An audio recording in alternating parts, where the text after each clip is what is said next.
Coming up on the show, the cost of security for businesses, how the law and order situation in Papua New Guinea is affecting businesses. A number of dimensions. The most obvious one probably is that it represents a significant cost for business. Good evening. Welcome to another episode of Business PNG, your weekly business news and updates. We'll have that story shortly, but first, we have an exclusive interview with ANZ Asia Pacific economist Daniel Wilson and ANZ Greater China senior economist Raymond Yung. The two experts share their observations of the Asia Pacific region, specifically Papua New Guinea's role and share of the region's economic growth. Here's David Conn with the interview. With me in the studio this evening after a very successful Port Moresby Chamber breakfast with Prime Minister O'Neill in attendance this morning, Raymond Yung, Dr. Raymond Yung, the Chief Economist with ANZ Bank for Greater China, and Daniel Wilson, who is an economist also looking at the Pacific economies with it. Gentlemen, welcome to studio and welcome to Papua New Guinea. Thank you. First time for both? Pleasure. No, I was here in November last year. You've been here in November. Raymond, you think we've got nice fresh air, clearly. You must spend a lot of time in China. Yeah. I think the clean air, purity of everything is kind of luxurious. Yeah. So we looked at two aspects today. Obviously, there was a focus on the Chinese economy by yourself. Daniel, you looked a bit more on Papua New Guinea, and there are linkages there, which we're going to talk a little bit later. This Chinese economy, Raymond, how big is this economy? Well, China's, in terms of size of GDP, that's how we measure the size of the economy, is approaching $9 trillion US dollar. Right. If you look at it as a reference point, the US economy is barely reaching 16 trillion of US dollars. So this is the second largest economy. Second largest economy. Will it overtake an American economy? That's an often asked question. Yes, it's a reasonable question that probably in 10 years' time, that will be the case, that China will be probably the top largest economy in the world. What were some of the key messages, especially from a PNG point of view, that you were trying to put across this morning? I believe that China is the major driver of growth in Asia and in Asia Pacific altogether. So the robust growth and solid growth of China will continue to be a major force to shape up the whole Asia Pacific development in terms of economic development. So for PNG, abundance of resources and even with this night weather and clean air and blue sky, we're going to be a big positive. You mean we talked at the beginning about clean air, clean energy is an issue for China. Exactly. China has a very clear mandate and strategy to clean up the air, and there's been a different type of measures, including setting the target to reduce the CO2 emission by 15% according to the 5-year plan. So that will demand more natural gas supply as opposed to coal. So that means they want more of our natural gas? Exactly. I think this is positive to PNG export. And it's not a short-term kick. This will be last for. This will last for 10 to 20 years. It's not that's a with short-term one story. project. If we have another project coming, maybe even longer. Exactly, and this will create a more sustainable demand for the energy exports of PNG. Chinese companies already taking some of PNG gas? Well, just about to come on stream. Are they already taking it? I believe so. I believe that there will be more Chinese investment in this part of the region, including PNG, because many of these energy companies look for alternative sources of supplies. To put some numbers behind it, currently right now, China only produces or only uses their energy, about 5% of it is natural gas. And that requires about 20 million tons of gas per year. If this raises to 20%, sort of long-term goals, that would raise the demand to about 200 million tons of gas production. And coming out of our first project is only 6, I think, is it? Coming out of our first PNG project, so there's a huge demand there going forward. Yeah. Okay, Daniel. I think I noticed the Prime Minister nodding appreciatively when you, because I think a lot of us in the room read it, and I think it's quite correct to say you're quite positive, quite bullish about Papua New Guinea. I think that's completely correct. So we do see growth. slowing down a little bit. So it slowed down a little bit in 2013, probably around But that's the same just the level end in of the 2014. LNG construction Exactly. phase. So I mean, we saw 3 years of extremely strong growth, and this was driven by foreign direct investment coming in, LNG construction phase. Growth is slowing down a little bit, but it's being buffered by a fiscal boost. So we're seeing the government come in, spend money on key areas of infrastructure development and things like that, and providing a buffer I want to growth. follow that thread. I mean, I noticed a wry smile when you said, you know, a good deficit. You know, I don't think many of our viewers quite understand that. I mean, there can be a good deficit if it's spent in the right way. Yeah. Yeah, absolutely. So there's an identity in economics, which would be the current account. So your current account is equal to your exports minus your imports, but it's also equal to your savings minus your investment. So if you're running a current account deficit, it could either be from declining savings and holding investment constant, or it could be from rising investment and savings constant, rising, falling. So particularly with PNG, this current account deficit is coming from the investment side, where we're seeing much more investment, pick up a strong pickup on the investment side. So we're seeing a positive deficit because eventually this investment will manifest itself in increased capacity, increased quality of the infrastructure, and eventually higher rates of potential growth. Yeah, you seem to indicate was it the current account coming back into surplus within the next year or so? So the current account is expected to probably come into surplus 2014. If not a small deficit, it's probably going to be in surplus. 2015, a quite substantial surplus. What happened in 2013? You seem to indicate that we didn't have as big a deficit. Is that just we weren't able to spend it, or capacity issues? What happened there? In terms of government spending in 2013, I think it has been a slight issue over a number of years, but it's implementation. So there are very good plans in place. Spending on key priorities is there, but it's implementation of the projects, and it's getting companies to spend on the right areas. So there was a slight pullback in the implementation process, but that's being rolled over into next year, into the following year. So we are seeing positive developments. Can I ask you, as bankers, you know, obviously with a very shrewd view on it, I mean, there is a feeling that Papua New Guinea is borrowing very heavily at the moment, perhaps over borrowing. Would you have a feeling for that? So I think it's important to note that although they've been borrowing a little bit more over these past 2 years, if we look at a longer term trend, we have debt to GDP that kind of peaked around 72%, and it's fallen over the past number of years. And that's a great result for Papua New Guinea. That's a fantastic result. Yes, fantastic, and we'll see debt to GDP rise a little bit over 2014, but it's still at a very low level when we compare it to other developing economies. Yeah, I did hear you talking figures 150 in Europe, I think, and I noticed the European ambassador sort of putting his head down a little bit there. Raymond, again, back to China. I mean, you mentioned the ability of domestic Chinese investors to invest outside. I imagine most of that is into their safe bailiwick of Hong Kong. You know, and there seems to be quite a bit of a play between those two economies. Is there a potential there for Papua New Guinea? Could we see, I mean, we've seen investment in some of our recent infrastructure by, you know, Chinese contractors, but is there a potential to see domestic investors coming in? Yeah, I think there has been a very clear strategy for China to open it up. In the past, you know, at the beginning of the first 2 decades, to absorb capital from the rest of the world to support its manufacturing development. But now, increasingly, the Chinese companies become richer and wealthier. Exactly, they got to expand their geographical scope. What would they look at in Papua New Guinea? What might they invest in, do you think? Well, I think different number of sector. Of course, you know, the resources sector here is this is a selling point. Beyond that. Yeah, but beyond that, I believe that may be a good idea for the Papua New Guinea to think about diversified portfolio to attract this type of foreign flow.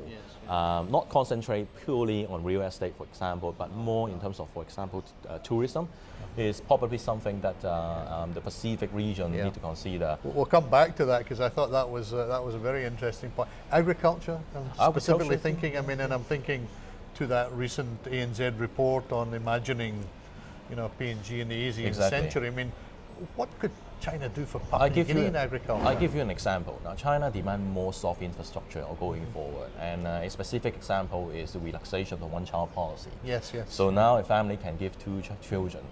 Oh, that's changed. Yeah, that's Okay, changed. okay. If either one of the parents is single, is one child, then they will be eligible to have two babies in the family. Now, imagine 1.3 billion of population. I'm finding that hard to imagine because we have a population growth rate of 2.7%. So we've never had anything as draconian. Millions of new babies will be born, and when they grow up, of course, they want chocolate. Yeah, okay. So PNG's got the cocoa to make the chocolate. Exactly. As the standard of living is also improving, China is shifting from in the past focusing on tea consumption, but more on coffee consumption. What are the figures? I mean, I've heard figures of this burgeoning middle class, these new consumers coming forward. How many are we talking? Yeah. How many millions of people moving into these upper brackets and having excess expenditure? Yeah. Exactly. Now, in the past, coffee consumption, sitting in the coffee shop might be middle class behavior, but increasingly we think this is more widespread in China. So that will create lots of opportunity for coffee makers here, farmers here. Interesting point you raised, Daniel, about the World Cup and how coffee prices have actually risen. So because in many areas of Papua New Guinea, coffee is king. In Goroka and some of the highlands provinces. So the Brazilians have said they're not exporting coffee beans this year. Was that correct? Or, Well, there's the Indonesians. So the Indonesians. Yeah, they wanted to be able to watch the games at night. Oh, I see. Oh, So okay. they're not shipping as much. We couldn't convince the Brazilians to keep their beans and not export that. But I mean, coffee prices are heavily dependent on the weather, and we've seen droughts in some of the biggest producers globally. So we've seen coffee prices rise as a result of that. And of course, weather is probably one of the most difficult things to predict. But overall, I think that some of the forecasts have been continuing to show would be positive signs for kind of agricultural prices moving forward. Raymond just touched on it a little bit there. Tourism in the PNG, and we all know we don't make enough of the potential of tourism. What's the we're lagging behind the Pacific clearly. I mean, what's the link with China, you think, there? So I think tourism is going to be one of the biggest growth drivers moving forward for the Pacific. It's a very important source of tourism or revenue, foreign income, for a number of the smaller economies, such as Tonga, Vanuatu, things like that. And investment is key. So to give you some figures behind it, in China, departures this year were 98 million, and that's about 7% of the population. Majority still go to Hong Kong, so the majority are still shopping, kind of one-day shopping trips, things like that. But as Raymond was alluding to, Chinese population gets richer and richer and richer. I think there's going to be a shift from purchasing goods, purchasing things, to purchasing experiences and purchasing travel. Well, we've certainly got the experiences in Papua New Guinea for them. We've got millions of experiences. Just to wrap up, Daniel, the sort of strengths you compared us a bit with the Pacific. I mean, we tend to think we're the big boy in the Pacific, and I think we are. I mean, we clearly have the biggest economy. What strengths do you really see that Papua New Guinea has to capitalize on to continue that growth in the Pacific? So one of the key areas I think for the future would be really broadening the growth base. So right now it's heavily dependent on natural resources, be it mineral sector, soon to be oil and gas. But to be able to broaden growth, particularly in agriculture, where about 80% of the population is employed, to be able to build the infrastructure to get, say, the beans to the ports to be able to ship out. So I mean, broadening the growth, key targeting the agricultural sector, development there. I think those are some key sectors moving forward, or key themes moving forward. That will be important. That's it. In the studio with me this evening, Dr. Raymond Yong, the senior economist with ANZ Bank for Greater China, and Daniel Wilson, the economist for the Asia Pacific regions, who've just been today speaking at a Port Moresby Chamber breakfast on the potential and the size of that massive Chinese economy, and Daniel speaking to us about PNG and the region there. That's it from Business PNG. Stay tuned. Up next, the cost of security for businesses.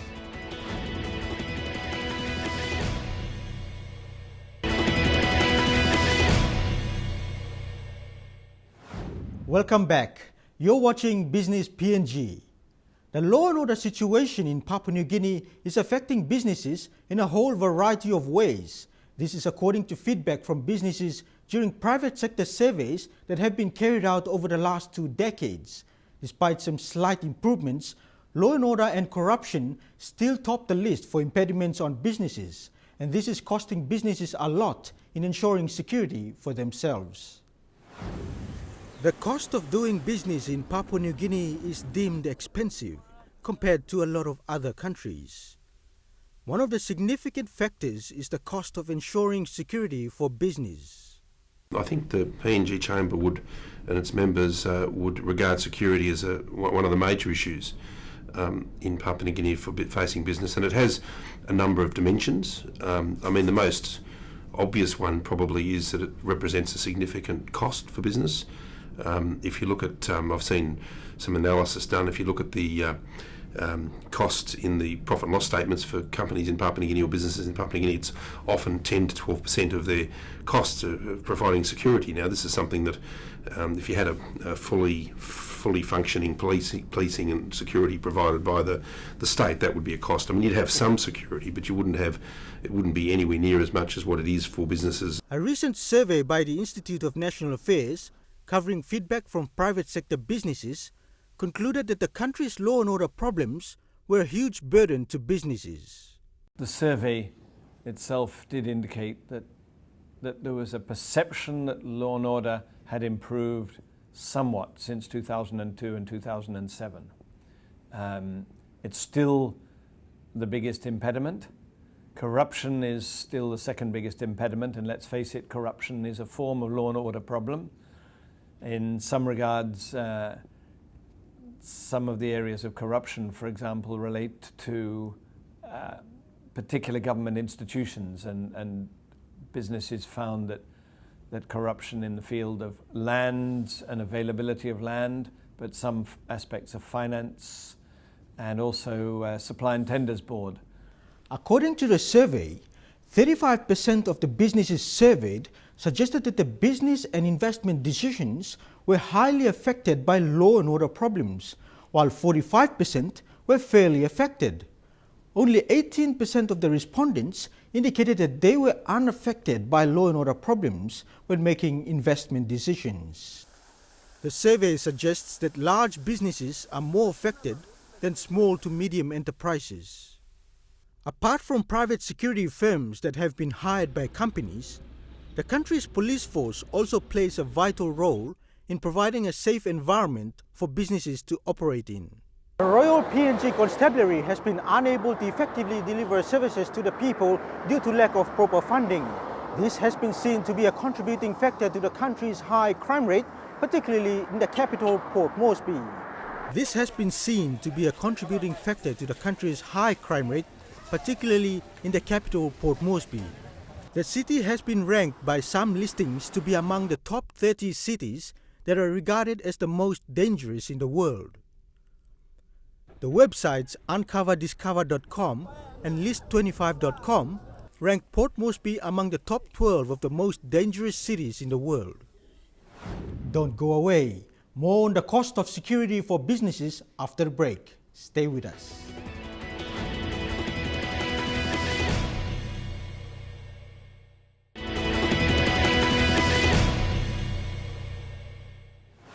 The Royal PNG Constabulary has been underfunded for over many decades. This is seen as a contributing factor to the current law and order situation in Papua New Guinea, where businesses see it as the largest impediment to their operations. With at least better government funding now, it is hoped that the law and order situation will improve in the country and thus provide confidence for business and investment. Corruption within government and businesses is also a major impediment to business operations as well as investor confidence. A lot of work has been done to improve this, but surely these great efforts need to continue effectively. The Royal PNG Constabulary has been underfunded over the past decades, resulting in poor infrastructure and service delivery.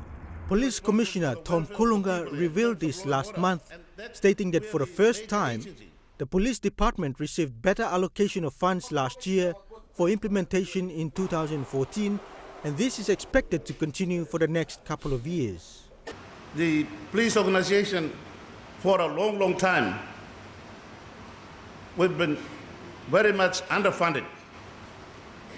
I'm not here to complain about anything, but to tell you the truth, what has happened until last year, when we received some real money.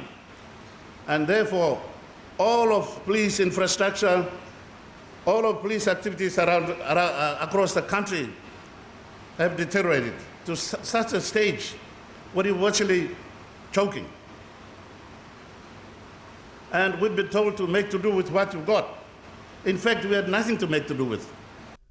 There is also assistance by the Australian government to build infrastructure and improve service delivery. This can be clearly seen through the presence of Australian Federal Police personnel in PNG assisting PNG police. Police numbers are tied up with the major projects, the major LNG projects, the mining projects, but also in some cases the police have been tied up with some of the other resource projects, even though the police commissioner has directed that police out in logging camps and so on should be back at base. But unfortunately the police get bonuses when they're out there working on those extractive industries, and many police are not very interested in doing the general police duties, and yet those are the core functions that keeps the citizens of Papua New Guinea safe, but also keeps the businesses able to operate in the urban areas. When you see 10% of the cost of businesses being claimed as expenses, they actually claim that as a tax deduction. So that's costing the government revenue in terms of taxes. So, I think there would be a very, I personally think it's the area that government could spend on, increase government spending on, and get a very significant return on their investment, in a sense, by improving and expanding the police forces and police force throughout the country. On any view, the amount of policing in Papua New Guinea is actually quite small. We just don't have many police. For the population we have, and also for the scale of the country, it's a very small police force. Corruption among businesses is also seen as a hindrance, requiring the need for security. A lot of effort has been made to curb the problem among the business community through Transparency International PNG and other organizations, but there still needs to be more work done. The business community place corruption as the second highest of their concerns, and it's certainly the highest of the concern of the anti-corruption movement. We have been arguing this for many years now. Transparency International was formed because of the challenges of corruption. And the issues of corruption are great. They impact on business everywhere. But in reality, they impact much further into the lives of every Papua New Guinean. And this is our great concern, that throughout Papua New Guinea, people are feeling the impact of corruption in their lives. I don't need to beat this drum. We know it, and moves are being made to remedy the situation. It's tough. It's really quite difficult. The only way I know of reducing crime is to make sure that the perpetrators are caught and suffer the consequences. And that's hard. It takes time. This is not a quick fix. There's no quick fix to this, but it can be done. We've got the Operation Sweep, which has investigated a range of crimes that are going on, but we're not seeing the prosecutions. And unless you actually see penalties, and those penalties occurring right at the senior levels, as well as small people as well, but certainly high-profile people, then clearly there's no warning going out that there's a penalty for committing corruption and this sort of high-level white-collar crime, which is occurring, as we know, in the government area. And that, as I say, is affecting business in a wide range of areas. So although there is still a high crime rate in Port Moresby, there are promising signs now that the law and order situation will improve and thus create a safer environment for business in the country. And that's all we have for you tonight. For any comments or suggestions, or for any information that you would like to share with us, email us on the address now shown on your screen. For more business news, or if you would simply like to view this episode again, visit the MTV website. That's mtv.com.pg/business. Also, don't forget to connect with us using our Facebook or Twitter page. Until next week, have a pleasant evening. I'm Dennis Orere, and this is Business PNG.